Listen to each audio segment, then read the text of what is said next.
Good morning. আমার নতুন আরেকটি ব্লগে তোমাদের অনেক অনেক স্বাগত। আশা করি খুব ভালো আছো, আমরাও ভালো আছি। তো আজকে সকালবেলা বিছানা গুছিয়ে নিচ্ছি।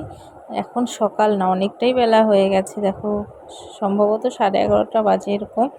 তো দুটো মশারি ভাঁজ করে নিচ্ছি। এগুলো হচ্ছে একটা মশারি আবার ধুতে দেব।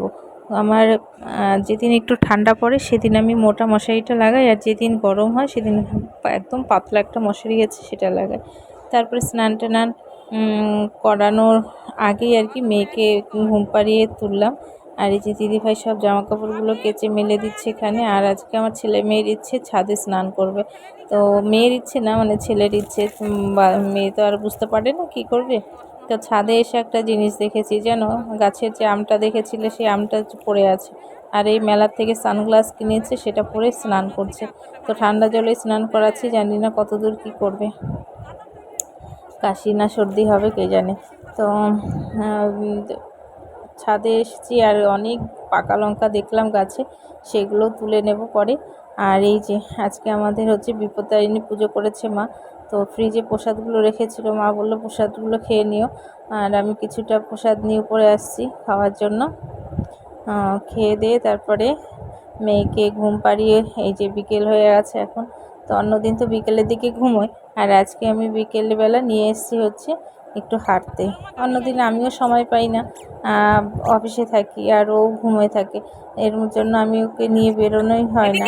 এবার এই যে মেলা দেখো, এই যে পাশেই মেলা, আর এই রাস্তাটা বেশ একটু নিরিবিলি, আমার খুব ভালো লাগে। তো মেলার এখানে এসে মানে ও আর কিছুতেই বাড়ি যেতে চাচ্ছে না। ঘুরছে না, মানে মেলার পাশে এসছি। এই যে আমার সোনামা। অন্যদিন এই টাইমে ঘুমোই, তো আজকে ঘুমটা উল্টো পাল্টা হয়ে গেছে, এর জন্য ওকে নিয়ে এলাম একটু ঘুরে যাক। আর ওর দাদা ভাই ঘুমাচ্ছে, আর পাশে এই যে মেলা দেখে খুব খুশি, নাগরদোলা এইসব জিনিসগুলো। তো চলো একটু ঘুরতে থাকি।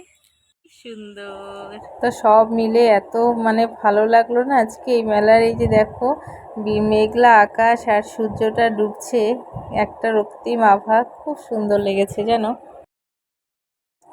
আর রান্নাবাড়ির আজকে ঝামেলা সেরকম নেই, কারণ বাবার হয়েছে প্রচণ্ড গ্যাস, বাবা আজকে খেতেই পারেনি। তো ভাত আর শুধু করতে হবে, আর এদিকে সবজি টবজি সব একদম যেমন রান্না করেছি সেরকমই আছে। আর মা কি বলো তো, মা একদমই কম তরকারি সবজি খায়।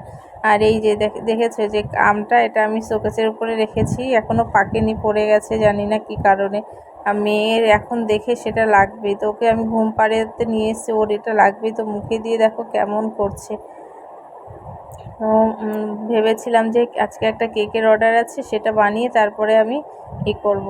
এবার ওর ঠাম্মি বলছে সিরিয়াল দেখছেন, আমার আর ভালো লাগছে না বলতে, যে তুমি নিয়ে যাও। তারপরে আমি ঘুম পাড়িয়ে অনেক কষ্টে ঘুম পাড়ালাম মা, তারপরে খাওয়া দাওয়া করে 11:30 এলো। এবার আমি আর বরমশাই খেয়ে নিলাম, তারপরে যে দিদিভাই দিয়েছে পিঠে সেটা খেয়ে নিল, ছেলেও খেলো একটা আর বর খেলো। তো চলো আজকের মতো এ পর্যন্তই, ভালো থেকো।